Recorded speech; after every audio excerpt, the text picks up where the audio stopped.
If you're new or visiting this morning, my name is Jordan Gold. I'm on staff here at SCC, and you're joining us on week 3 of a 4-part sermon series called Live Life Like It's Finished.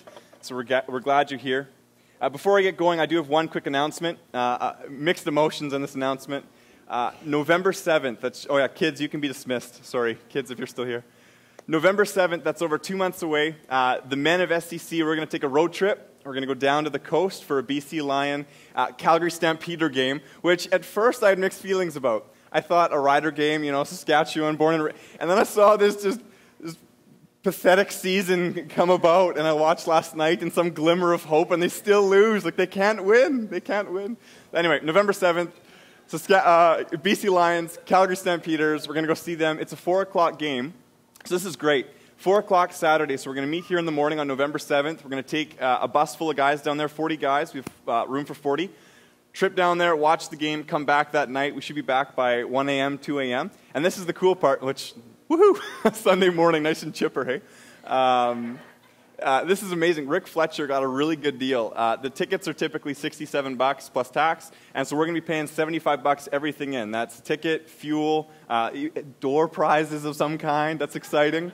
And so, anyway, men, if you're interested, you can contact myself, Don White, and Rick Fletcher. I think he's second service. So any three of us, and it's a $25 deposit to hold your spot. We'll take that, and we'll give you some kind of you're-in ticket. And so that's my announcement. November 7th, mark it on your calendars. We do want to get a lot of buy-in early so we can get a good feel for how many guys are interested. So if that interests you at all, come contact myself, Don White, or Rick Fletcher. And then one more announcement, and this one's more for our prayers' sake. This Sunday is Pastor Les out at Sorrento. It's his last Sunday. Mixed feelings, I'm sure. So if we can keep them in our prayer, pray for Les and Dee Dee as they transition down to the coast. Pray that all goes well. He's specifically made mention, pray for a quick sale of their home. That's a pretty big stress. And so we could pray that God would be gracious to them and favorable, that they would sell that quick and have that lifted off them. That'd be a big thing. So pray for them. It's our last Sunday. And then 2 more weeks, Ben's back. So keep him also in your prayers. If you have your Bibles with you, you can go ahead and open up to Romans chapter 8. We're going to continue on our series. I think I said this early on. Romans 8 is kind of framed up this way, that it begins with teaching, and so that was our first Sunday, and then it moves on to consolation or giving of consoling thoughts, hopeful thoughts. And this morning particularly, it's going to get a little bit messy. Paul specifically targets one of the hardest elements of the human life in suffering. He addresses that the suffering he's gone through, the suffering that we will all go through inevitably, and he takes it and says that this suffering that we're going through, it isn't worth comparing to what's coming next, but that doesn't necessarily negate the fact, it won't negate the fact, that suffering is going to be a present reality for all of us throughout this life.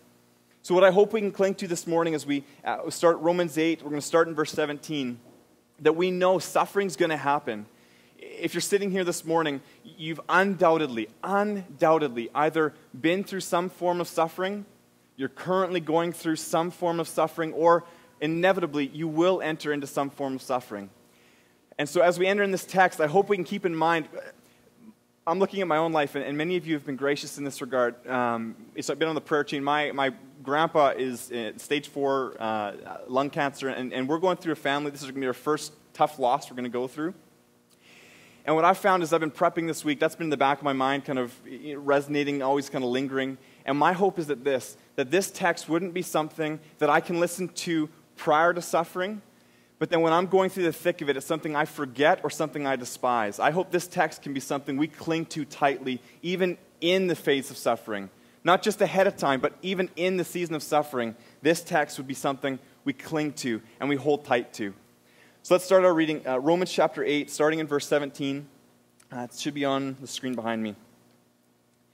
And if children, then heirs, heirs of God and fellow heirs with Christ. So that was our push last week. We're children of God. It's a new identity. But I didn't get to touch on this second thought, and I really want to hammer this home this morning, hopefully.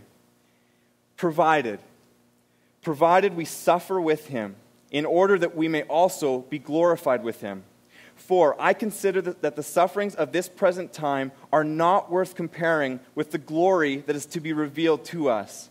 For the creation waits with eager longing for the revealing of the sons of God. For the creation was subjected to futility, not willingly, but because of him who subjected it, in hope that the creation itself will be set free from its bondage to corruption and obtain the freedom of the glory of the children of God.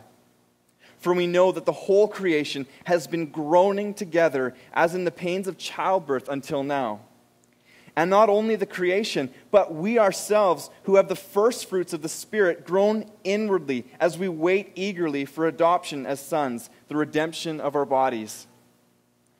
He starts off in verse 17. We're going to unpack this section first. Provided. It's a hinge point. It's not we've been set free as children of God, and that's going to somehow erase or eradicate suffering. No, actually, provided we suffer. This morning, there's this lie that seeped into the church that somehow, in one way or another, and we all, to one degree or another, hold to this, that because of my faith in Jesus, because of my trust in Jesus, somehow my life will be made either easier or made funner or better. But Paul's going to argue the opposite. He's going to say, your faith in Jesus won't remove you from suffering. Rather, your faith in Jesus will make you endure in the face of suffering.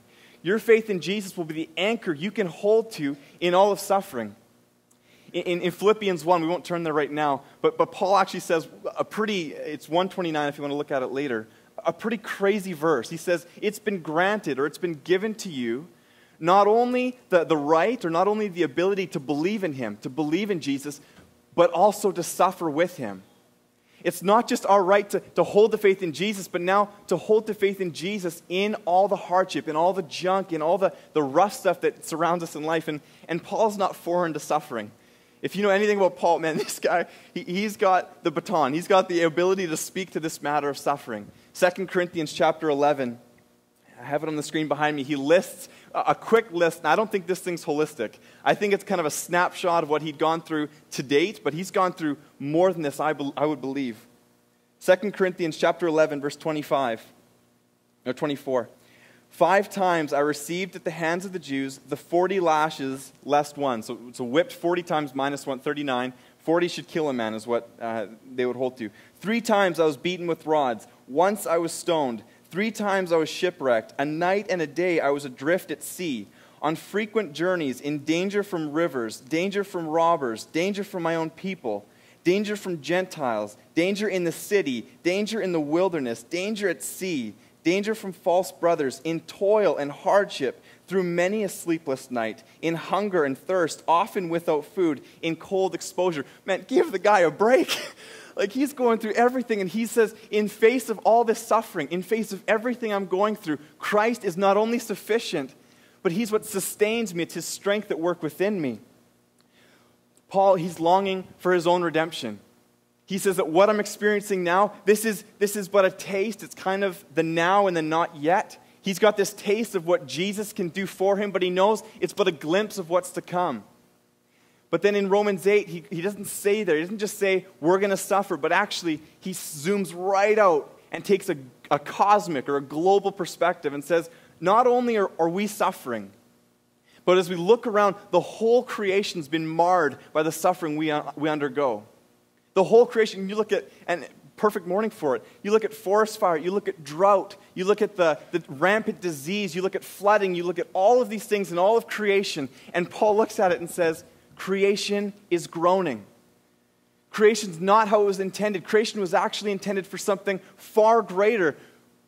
When you look at the story of Adam and Eve, we tend to hinge on this, the first story of all the Bible.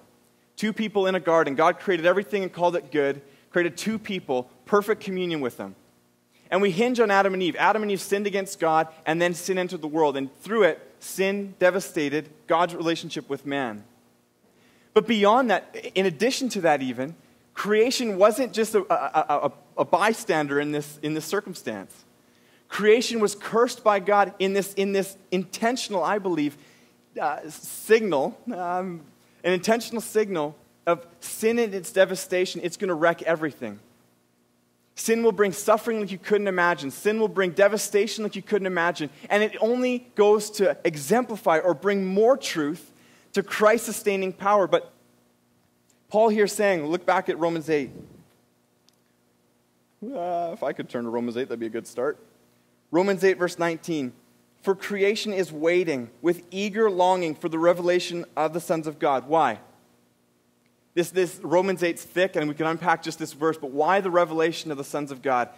Because when God comes to restore, when God comes to redeem all of creation, you and I, in all our suffering, at that time, creation will be made new again. Nothing in this life is as God intended it in the beginning, and it won't be the way God intended it until He comes to restore things fully. Now listen, that might be a truth that, yeah, okay, that makes sense, easy, but that's going to hit square in the face when we go through suffering and we wonder, why me, God? Why? And that's a valid question. Hear me, that's a valid question. To stand before God and say, why is this happening now? Why here? Why them? I don't want to hinge on my story. I really don't, but it's most applicable for me. Doug Gold, my papa, he's 64 years old. That is far too young to be taken. And there's no too young, too old. But my papa just retired. He had this kind of tough swinging career. Finally got to retirement in first year and got diagnosed with stage 4 mesothelioma. It's gonna take him quick. And I look at that and I say, how? How can that happen to a guy that faithfully just pursued the Lord, and that's a valid question to ask, but Paul would also say in the same breath, that suffering's not worth comparing to what's coming next. In fact, that suffering, it's inevitable. It's going to happen. That suffering can't be just removed. We try to safeguard, we try to protect, but man, a phone call away or a prognosis away from our whole world turning on its head. And Paul's not saying at that time you're hopeless. Actually, the inverse. Paul's saying at that point, your hope rings true. Your hope rings truer than all else. I didn't plan on saying this, but I sent my papa a text. It was just 3 months ago. He was doing pretty good. He was able to chat and stuff. And I sent him a text message that, hey, Papa, I've been reading through Romans 8. I think I'm going to preach on it in a couple months. And this verse 18 just really stuck out. And so, Papa, I want to encourage you. And I sent him this message, Romans 8:18. For I consider that the sufferings of this world are not worth comparing. I said, Papa, cling tight to Jesus. I'm praying that for you. And his response blew my mind. I sent the text and almost immediately regretted it. Because sometimes we can use verses flippantly. And I didn't want to come across as this emotionless grandson. And he responded and said, Jordan, the sweetness of Jesus has become sweeter yet, and the scriptures have been my anchor. I love the scriptures more than I did ever. Profound man of God saying, in the face of what I'm going through, it's not a nice way to go. And he's clinging tight to his faith in Jesus. Paul is unpacking this idea saying, the cosmic scale of all of creation groaning it typifies or gives example to our suffering, that this whole thing is marred. It looks good some days, but man, another day it can flip on its head and look actually quite rampant, quite wrong. Read with me verse 22. For we know that the whole creation has been groaning together as in the pains of childbirth. It's the pains of childbirth. And not only the creation, but we ourselves, we're groaning alongside creation. I'm walking on eggshells here. As soon as a man says childbirth, all the women's ears perk up. What you got to say about childbirth? All I have to say, I'm sorry if you've gone through it. I'm sorry for going through it. I'm sorry, Macy. Not now, not yet, but I'm sorry. I'm sorry, down the road. It's an awful thing. It's awful. That's all I'm going to say about childbirth. But at childbirth, it's a really good illustration. It's a really good, because even at childbirth, well, is there a child? Yes, absolutely there's a child, but also at the same breath, not yet, right? You're going through the pains of childbirth for that child to be born. Jesus unpacked the idea and said in John 16 that in this pain, we're in this toil, we're in this hardship, awaiting a greater joy. We're awaiting a greater hope. We're eagerly anticipating something far greater. Jesus encouraged his disciples, John 16, verse 20. Truly, truly, I say to you, you will weep and lament, but the world will rejoice. You will be sorrowful, but your sorrow will turn into joy. When a woman is giving birth, she has sorrow because her hour has come. But when she has delivered the baby, she no longer remembers the anguish for the joy that a human being has been born into the world. So also, you have sorrow now, but I will see you again, and your hearts will rejoice. And no one will take that joy from you. He's breaking down, this is going to be painful. There's no way of making this life, in all the hurts, in all the anguish, in all the turmoil, there's no way of making it easy and safe. But in the face of suffering, Jesus does hold out a hope. And Paul says, I'm going to cling tight to that. When we're in those seasons and we say, why am I suffering? Why me? And that's, again, don't hear me discredit that. If that's you this morning and you're saying, man, if you only knew what I'm going through, and I don't, and I can't pretend to know that. Your situation, your story is unique to you. But what I can say is in those seasons when we suffer, and yet in the face of suffering, despite all evidences that would say do the opposite, yet we cling to God and we say, God, I need you now more than I did before. God is glorified.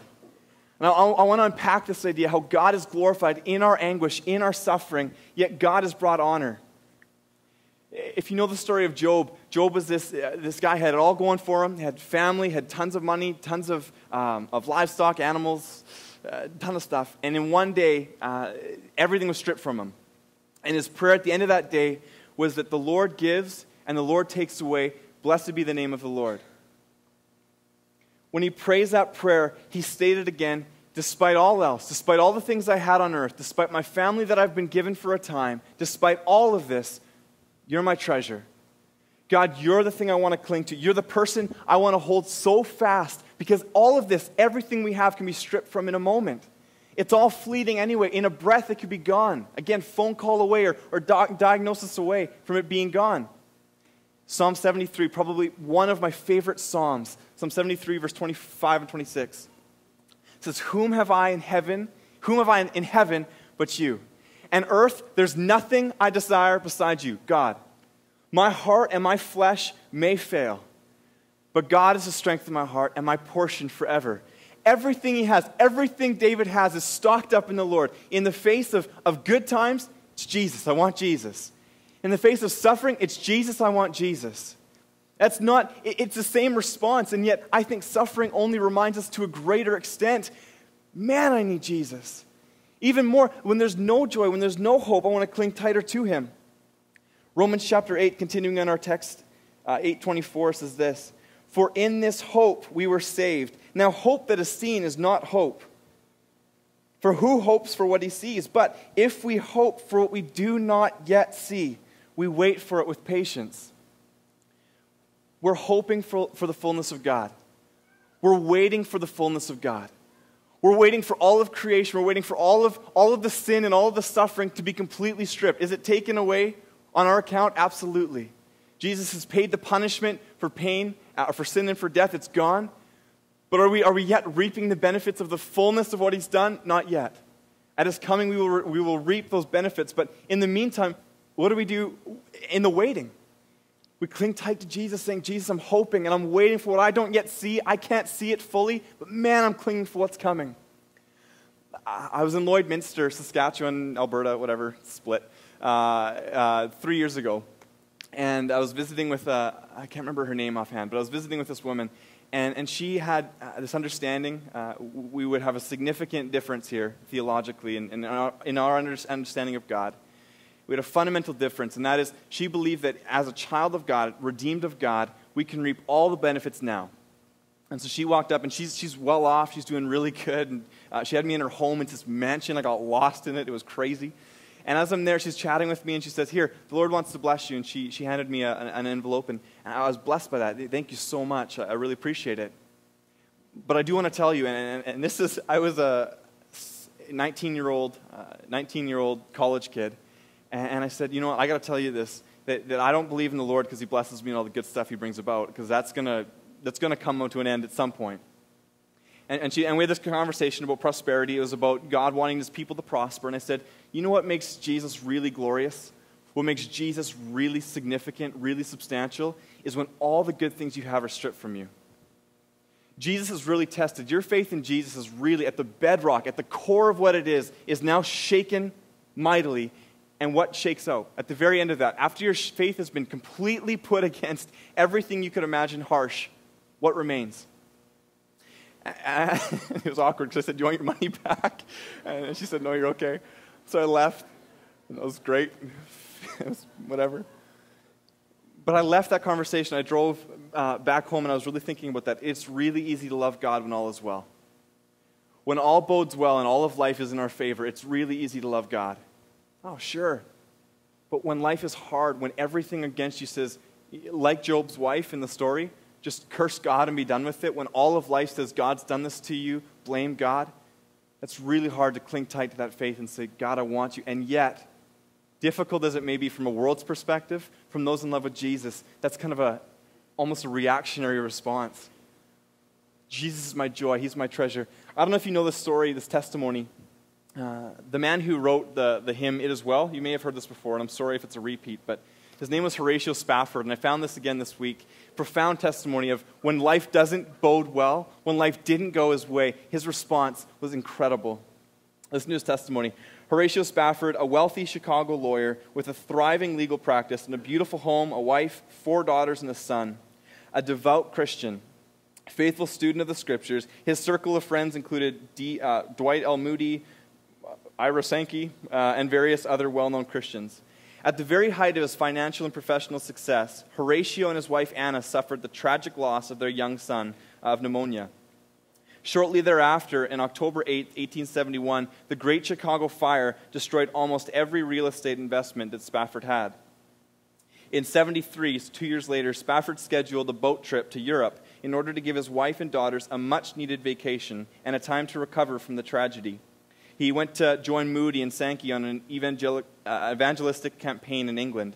Spafford sent his wife and daughters ahead of him while he remained in Chicago to take care of some unexpected business, last-minute business. Several days later, he received a notice that his family ship had encountered a collision. All 4 of his daughters drowned, only his wife survived. With a heavy heart, Spafford boarded a boat that would take him to his grieving wife, Anna, in England. It was on this trip that he penned those now famous words, when sorrow like a sea billow roll, when sorrow like sea billows roll, it is well with my soul. I couldn't even imagine, I couldn't fathom. You lose your son, you lose all your investments, and then you lose 4 daughters, all in the span of 3 years total. And yet across that sea, over the spot, what's a boat driver called? The captain, thank you. Oh my goodness.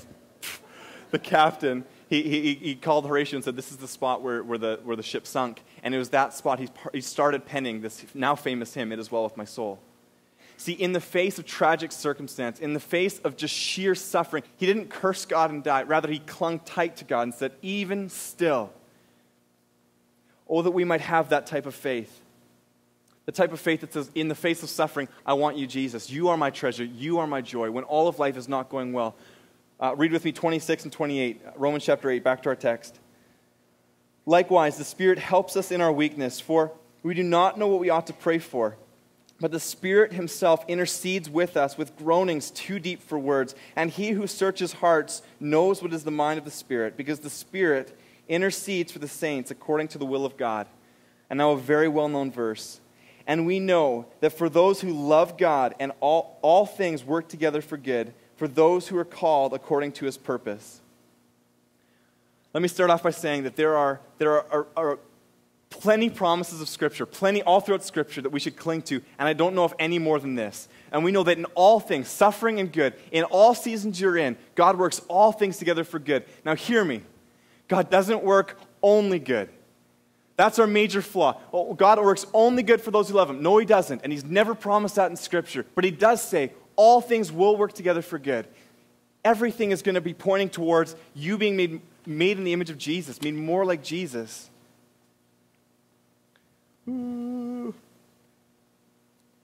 Sorry, I got to skip ahead because I'm running out of time, which is crazy. I've been short every week until now. Where do I jump in? John Piper has a quote, maybe you've heard this, and this is again resonating in my mind, and I want to hammer this home. In the face of suffering, God is glorified, and that is sufficient. That is worship. God sees that as pleasing. God sees that as amazing. John Piper says this, a condensed quote, God is most glorified in us when we are most satisfied in him. When he is the thing we find most delight in, when he is the person we delight in with most gladness, that's when God's most glorified. All these things are fleeting. God, in the light of all these things, you are what I want, and I want you more than anything else.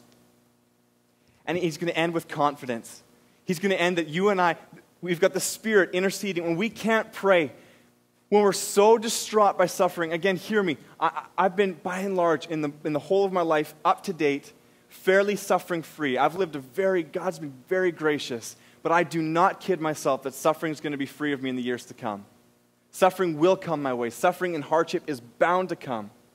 And in those times, I pray that God, I'm satisfied in you and be glorified in this midst of it. And when I can't even utter words to pray, when I sit broken before God and just either weeping or just silent because I don't even know what to pray, Scripture says the Spirit's interceding on your behalf. He knows what's in your heart, and He's uttering them before God, and He's interceding, strengthen my son, strengthen my daughter, make them cling tight to me. And He gives us this assurance. He says, in confidence, you can know that the one who called you is working a good thing out. Let's end with this. Not end with this, I'm sorry, I lied. I've got another point. For those whom He foreknew, He also predestined to be conformed, to be made in the image of His Son, in order that He might be the firstborn among many brothers. And those whom He predestined, He also called. And those whom He called, He also justified. And this is amazing. And those whom He justified, He glorified. Verse 17 said, provided we suffer with Him in order that we may be glorified with Him, our suffering is bringing about God's glory. Both now, as we're being shaped more and more into the image of Jesus, I'm convinced that there's no greater tool by which we're shaped into the person and image of Jesus than suffering and hardship. When suffering and hardship, and we've got no other outs, and we cling to God in the face of that, remember, we usually look to Jesus' suffering at the Garden of Gethsemane, and we think Jesus suffered in Gethsemane and up till, and that was by far His greatest amount of suffering, to be sure. But think of before that. For 3 years, He's homeless. He has virtually no family. He's hated by many. He's walking around poor, homeless. He's got, similar to Paul, long nights ahead, and He still clung to the Father. And all those times, I'm convinced, and this is just my thoughts, when He got up early in the mornings to pray, part of His prayer was, Lord, keep me. God, keep me. Be my strength. He got up so much to pray, and He's not living this scot-free life until Gethsemane. He suffered mightily. And in that, He clung to the Father. So what too should we expect? The same thing Jesus had, clinging tight to God in the face of all suffering. Let me read one text, and then I've got something to close. Here's our guarantee that the suffering won't be removed this side of eternity. Suffering will not be stripped from us, and we use this verse to prove what heaven will be like, what eternity will be like. And there's another point I think that John had in mind. Revelation 21, verse 1 to 4. Think of the timing. Then I saw a new heaven and a new earth, for the first heaven and first earth had passed away, and the sea was no more. And I saw the holy city Jerusalem, New Jerusalem, coming down out of heaven from God, prepared as a bride adorned for a husband. And I heard a loud voice from the throne saying, behold, the dwelling place of God is with man. He will dwell with them, and they will be His people, and God Himself will be with them as their God. Now listen to verse 4. He will wipe away every tear from their eyes. Death shall be no more. There shall be neither shall there be mourning, nor crying, nor pain anymore, for the former things had passed away. For the former things had passed away. When? New heaven, new earth. We can't kid ourselves that this life's going to be scot-free and suffering-free, because the only time that's going to be fully the case, fully experienced by the people of God, is at the new heaven, new earth, at the new age.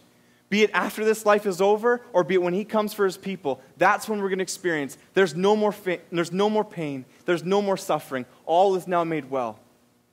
I want to close with this testimony of a dear friend of mine. Her name's Caitlin. I went to Miller with her for 3 years. Caitlin Rushton, she's so tiny. She's very, very short. Her faith is the most exemplary faith I've ever come across. Caitlin was in year one. She was okay, but she started getting pretty tired, physically okay. And since year one, man, she's gone through brutal health circumstances.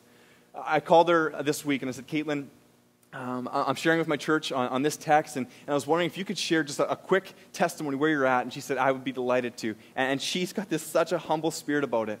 So she sent me her testimony, and I think it'll stand true currently right now, and you'll get a bit of this through her testimony. She's suffering through 3 different types of Lyme disease in addition to 13 other ailments. So physically, she was an anomaly in the medical world, and everybody just said, we don't know what to do with you. It's either all in your head, or we don't know. And so she went through these battles of, no, something's not right, something's not right. And here's just a snippet of her testimony. And I'll close. This is my closing. A few years ago, I had a conversation with a wise man about Romans 8, 28 and 29. It's God works all things together for good.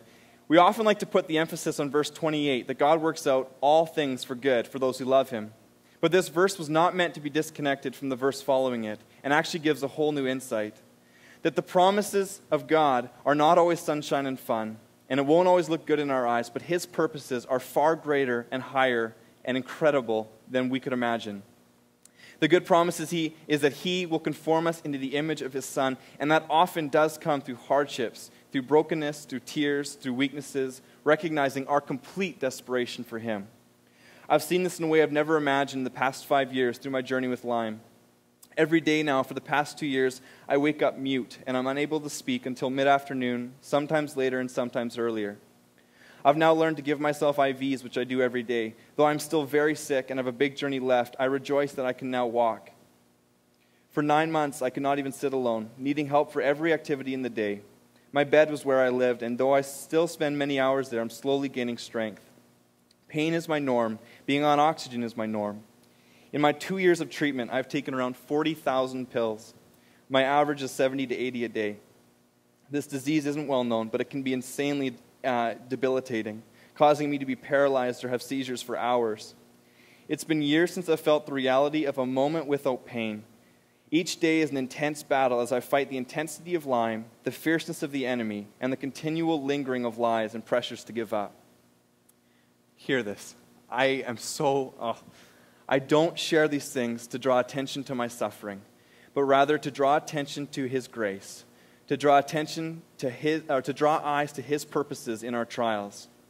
One of the main things the Lord reminds me of over and over again is the importance and the power of our perspective. When my eyes are focused on my suffering, on the trials, the difficulties, the things I wish I could change, discouragement is sure to follow. But when I'm focused on God, who he is, his purpose in trials and his promises, it changes everything. The enemy wants nothing more than to deceive us, to steal our peace, our hope, and our joy. Nehemiah 8 says that the joy of the Lord is our strength, and this verse gives new insight into why joy is so powerful. Joy in this girl's life, and why the enemy desires to target it. No matter the road you walk, no matter the pain that saturates your journey, he is faithful, and he desires to strengthen you. His desire to draw you closer to himself so that you will know it is the sweetest thing to be found. He desires to breathe life into your dry bones, to speak promises into your brokenness, to bring healing to your wounds, and to lift you up that you may testify of his greatness. I have walked a hard road, but Corrie ten Boom said it well. There is no pit too deep that his grace isn't deeper still. And so we come to his throne of grace, asking for a heavenly perspective, that our greatest desire would be to honor him, to be conformed to the image of his Son. And when that's our desire, when our faith is in that, nothing seems too much, nothing too hard, nothing too deep. Because our eyes are focused because our perspective is heavenly, our gaze fixed, and we know that God is faithful. He does not withhold from those who love him, that he is bringing about something so far greater than we could ever imagine, and that he is for us and he's not against us, that he delights in us and he's with us, and we cling to his word, preaching the gospel to our souls every day, determined to stand strong and persevere. Isn't that incredible? Just amazing. Let me pray for us. God, may we be a church that so desperately clings to you in the face of all suffering and all hardship when times don't go well, Jesus. May we be the people that first, in every instance, say, Jesus, I need you. Jesus, I want you. Jesus, what you've done in completely conquering the grasp of sin and death, absolutely. But there's this lingering suffering that will remain. And Father, I pray that you'd be gracious to us. For those in this room who are suffering currently, Father, may they, in the face of all suffering, be able to say, Jesus is enough. And for those of us who are in a good season and we know suffering is around the corner, may you already begin the work in our hearts of saying, when suffering comes my way, I want so desperately to cling to Jesus. Be with us, God. We love you. We thank you for who you are. It's in your beautiful name we